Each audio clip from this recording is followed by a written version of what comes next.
prior to that, the environment supported a Christian worldview. The environment supported a Judeo-Christian ethic. It wasn't perfect, but it was respected. So even if folks weren't Christians, they respected Christianity. Well, right now, you and I live in a post-Christian era where the absolute standards of right and wrong no longer apply.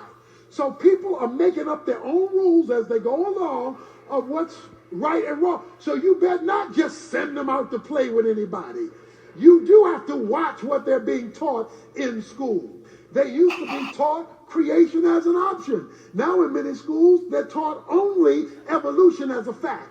So unless you watch that, unless you patrol that, unless we look into that, then they will be confused and convoluted when they emerge into adolescence and adulthood. And the thing about it today is they're getting that way earlier. So stuff is all convoluted now. That is because there is a spiritual reason. And that is, as a culture abandons God, all this stuff begins to expand. And we've got to walk people through it. We've got to love people through it. But we've got to move them Godward. And so he raised warriors. You've got to go to war. You've got to fight for that which was right. And then he says, fourthly, he raised them to be mentors. They were raising future kings. When you play checkers, the whole goal is to get crowned. That's the whole goal. The goal is not to get knocked off the board. The goal is for another checker to be put on top because now you are king. And now you get to rule a segment of the board. You get to move along. Your whole scope of operation. He says that he raised his sons to raise princes. Now, all of our boys need to know that they're kings in waiting. Because that's what a prince is. Prince is a king wannabe. It's a king in anticipation. But they had to be raised as princes so that they would be qualified to be kings. It means you must speak into your children's lives, both the kings and the queens to be. You must speak into their lives, their potential. Because they're prince. Prince is not an ordinary kid. Prince is a king in waiting. And they are to know, even when God talks about us, he talks about we are a royal priesthood.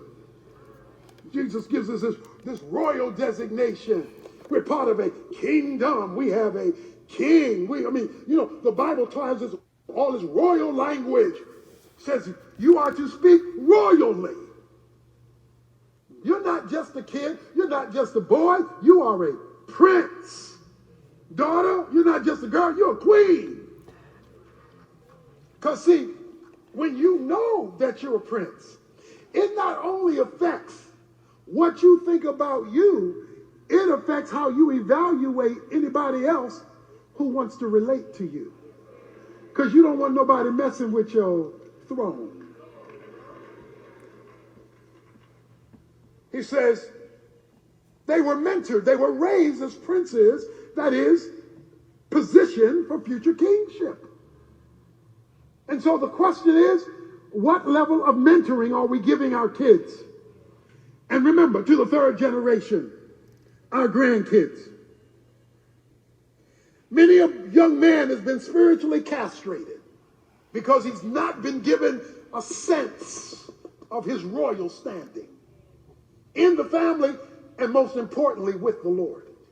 Because there's no godly male figure who loves God, who loves them, who gives them a biblical worldview, and who spiritually imparts to them so that they take all of God into all of life, into all of their world.